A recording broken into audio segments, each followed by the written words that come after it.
Students of Gettysburg know the story of how the battle got started. General John Buford, Union cavalry officer in command of a division of dismounted cavalry, set up positions west of town to block the way for the lead elements of the Confederate Third Corps in the form of Harry Heath's division. They held off for a couple of hours while desperately sending messages to the infantry to come here with all possible speed. Reynolds knew that he had to get there because he and Buford were friends, and he trusted Buford's judgment, and Buford said, "This is ground we have to defend." And so as the cavalry held off furious attacks from the Confederates, he waited for those lead elements of infantry to arrive. And when they did, it was the division of General James Wadsworth. Wadsworth had two brigades. Lysander Cutler's brigade went into battle on the right side, and they actually fired the first shots of infantry in the Battle of Gettysburg. For the Union, it was the 56th Pennsylvania. On the left side, it was the brigade of Solomon Meredith, men from the West, as it was then known, the 2nd, 6th, and 7th Wisconsin, the 19th Indiana, and the 24th Michigan. We know them today as the Iron Brigade. Today I want to tell their story.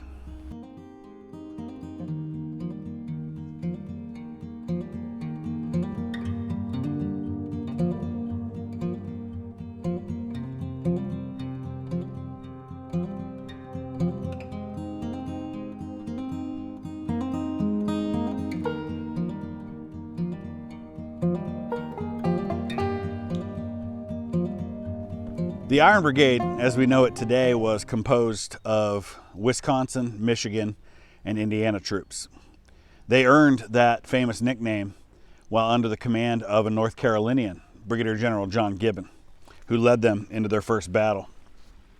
On August 28, 1862, during the first phases of what we know today as the Second Battle of Bull Run, the brigade stood up against superior forces under Stonewall Jackson. But it was at their next engagement that they would earn their famous name, the Iron Brigade. That name is said to have originated during the brigade's actions at Turner's Gap, which was a part of the Battle of South Mountain, which was then a part of Lee's first invasion of the North, which culminated in the Battle of Antietam in September of 1862. Joe Hooker, who was in command of the First Corps, approached General McClellan, who was the Army commander of the Army of the Potomac, looking for orders. As the brigade advanced up the National Road, forcing the Confederate line all the way back to the Gap, McClellan asked Hooker, "What troops are those fighting in the pike?" And Hooker is said to have replied, "General Gibbon's brigade of Western boys." To which McClellan is supposed to have said, "Well, they must be made of iron." Hooker said that the brigade had fought even better a few weeks earlier at Second Bull Run, to which McClellan then replied that he thought they must consist of the best troops in the world. Hooker was so excited that one of his brigades had received such high praise from the Army commander that he rode off back toward the battle without ever receiving orders. Now, there are other stories that have been told concerning the origin of the name Iron Brigade, but what we do know is that very soon after the Battle of South Mountain, the name began to appear in print.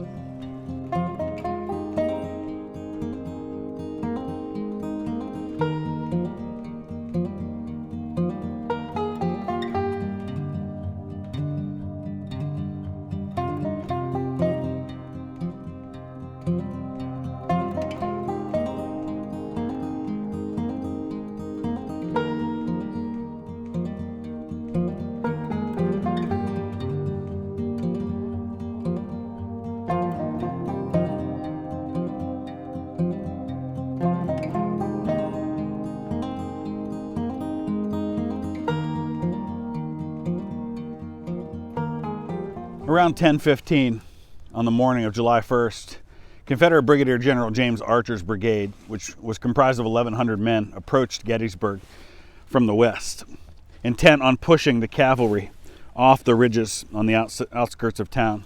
I'm standing now on McPherson's Ridge. Behind me is Seminary Ridge. Archer's brigade was the 1st, the 4th, the 7th Tennessee, the 13th Alabama. Archer was unaware that the Iron Brigade had entered Gettysburg from the south, and they were marching along the Emmitsburg Road, and they were now approaching his position west of the Herbst Woods near Willoughby Run. The 1,800 men of the Iron Brigade under General Solomon Meredith marched into position. The units were thrown into the battle as soon as they arrived, and they made their way west toward the advancing Confederates. So you have Archer's brigade coming from the west, you have Meredith's brigade pushing from the east. The 2nd Wisconsin advanced forward without even waiting for the other regiments toward the Herbst Woods behind me. The 7th and 14th Tennessee regiments opened fire on the 2nd Wisconsin, and they suffered devastating casualties. It was at this moment that General John Reynolds, who was in command of the entire wing of the Union Army, was killed in the spot marked behind me. He was always to be found in the thick of the fight, and he was turning around, facing back toward his men to encourage those men as they went into the woods and into the fight, and he fell dead from a bullet to the back of his head. The 7th Wisconsin approached quickly and came to the aid of the 2nd Wisconsin. The 19th Indiana and the 24th Michigan stopped to form their lines and then hurried to support the Wisconsin regiments. When they saw the supporting regiments approaching, the 13th Alabama fell back.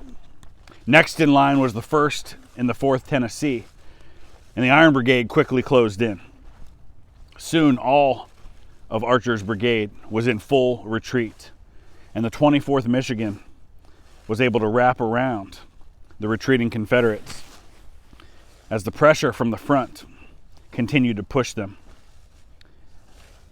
The Iron Brigade killed close to 350 Confederates and captured an additional 240, including General Archer himself.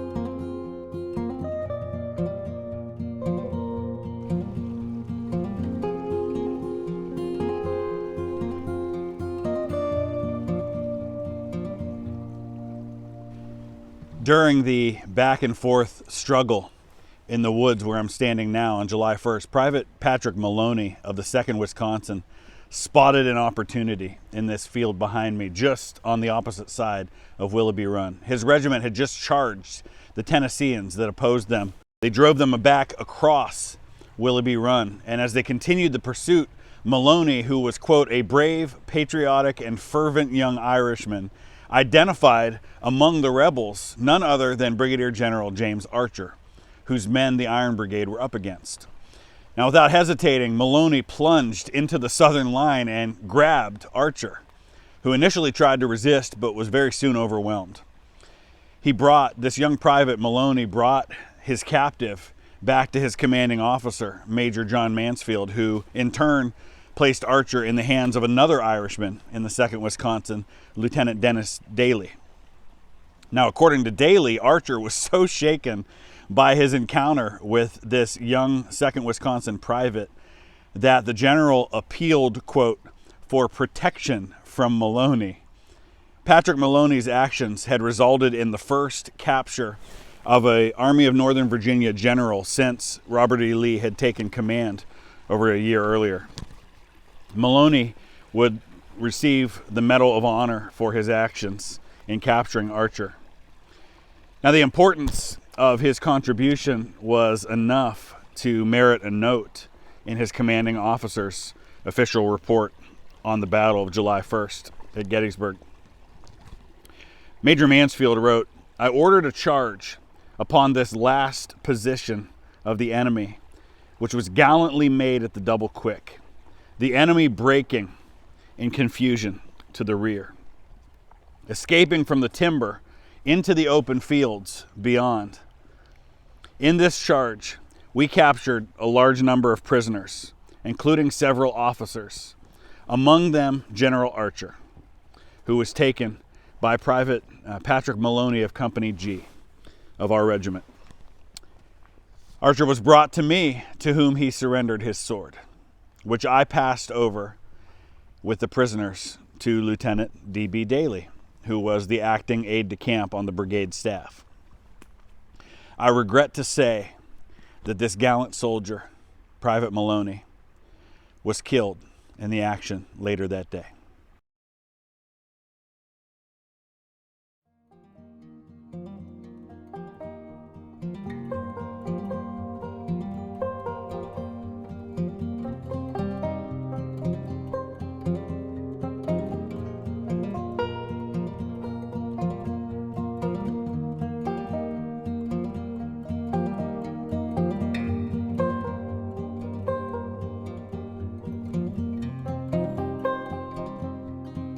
While the rest of the Iron Brigade was fighting south of the road, going into the woods toward Willoughby Run, the 6th Wisconsin, under Lieutenant Colonel Rufus Dawes, joined units on the north side of the road.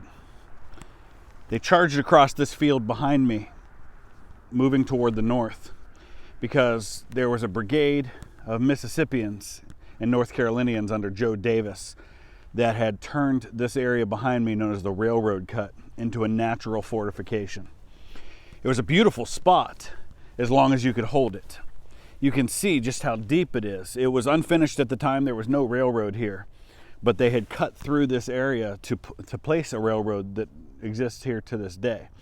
The men would come up here, and it was basically like an entrenchment.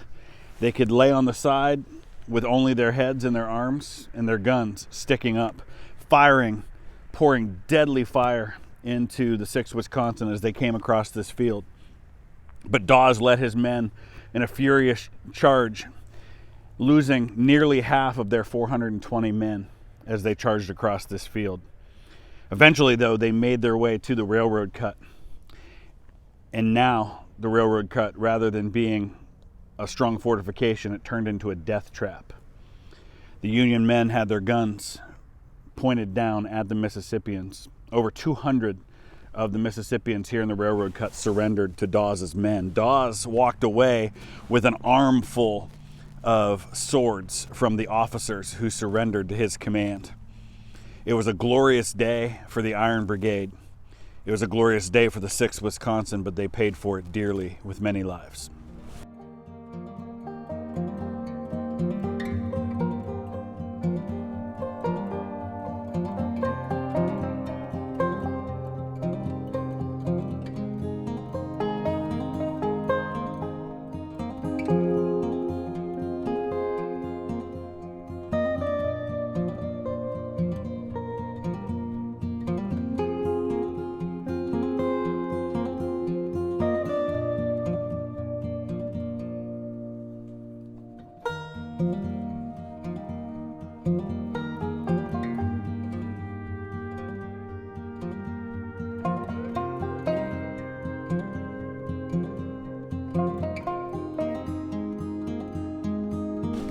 After driving back and effectively destroying Archer's brigade, the Iron Brigade eventually had to fall back to a position here on McPherson's Ridge.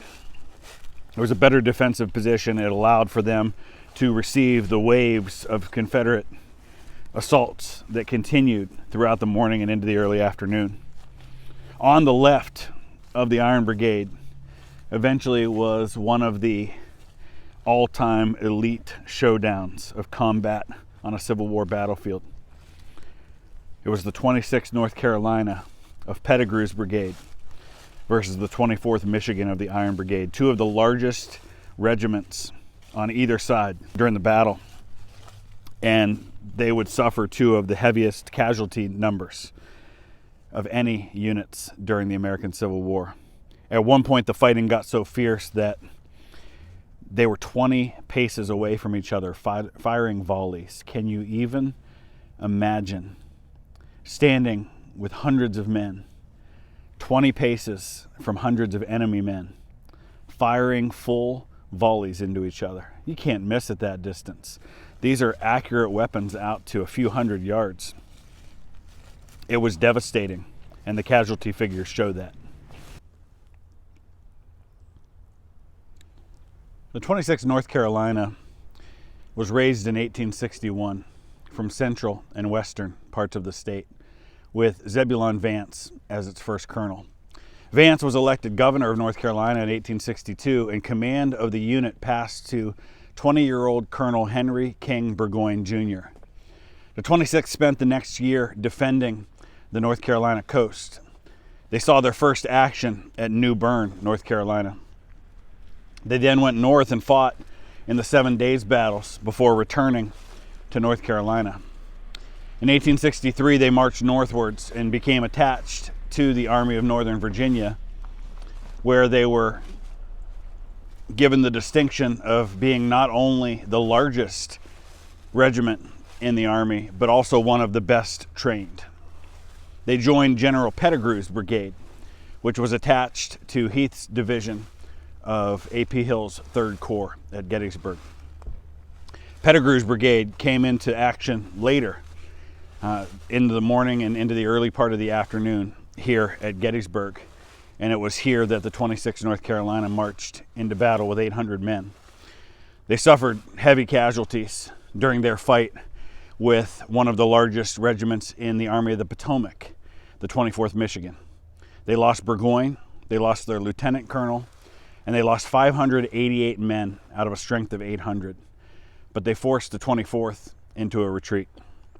They lost about another 120 to 140 men in Pickett's charge on July 3rd, leaving the 26th North Carolina with one of the highest casualty rates of any unit in any battle in all of history.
The brigade saw heavy action again around 3:45 p.m. as they formed a defensive line along with other Union regiments against the Confederates as they assaulted Seminary Ridge. The Union lines were crumbling north and west of the town as the Confederates kept up the attack.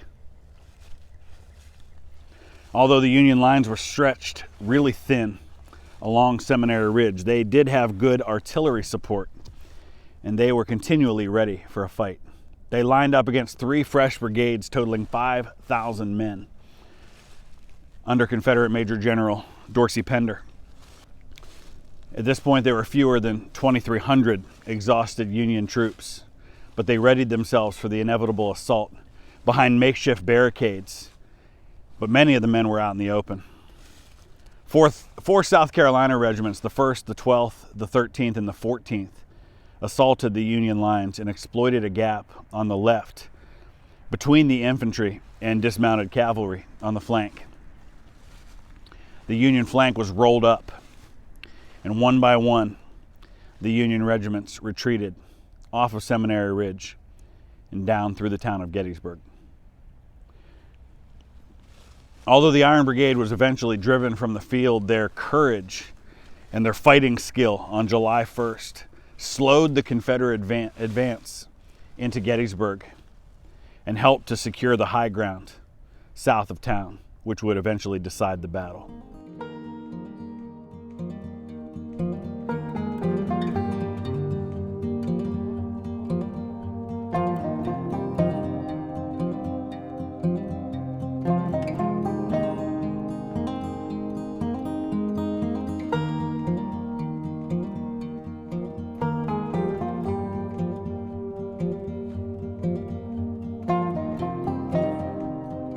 Despite having suffered catastrophic losses on July 1st, the Iron Brigade remained on the line. Just behind me, you can see a monument on the ground showing the spot where the 24th Michigan mustered 99 men on July 2nd and 3rd. Here, Stevens Knoll is behind me with the statue of Henry Slocum there, and then we're making our way up to Culp's Hill behind me, and this would have been the line of the Iron Brigade where everybody's walking. 99 men out of well over 500 that the 24th Michigan started the battle with, and yet they were still here on the line. They would have witnessed the attack taking place on East Cemetery Hill there, and they would have been in near proximity to the attacks that were taking place on Culp's Hill, which we are climbing now.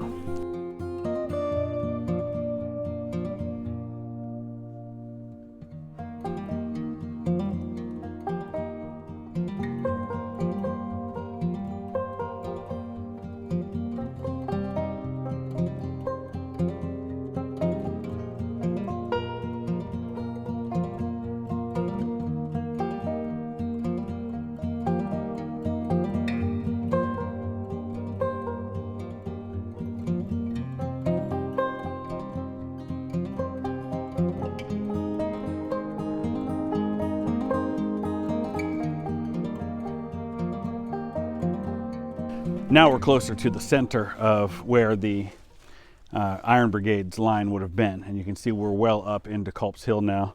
Here's the 2nd Wisconsin line there, run down here, and then the 7th Wisconsin was to their left, and then the 24th Michigan further down the hill there. But we are into the woods now. We are not nearly to the top of Culp's Hill, but we're on kind of the slope that runs toward East Cemetery Hill, Stevens Knoll, then East Cemetery Hill, and then right just behind me where those cars are is where the top, I don't know if you can see the car or not, but that's where the top of Culp's Hill is.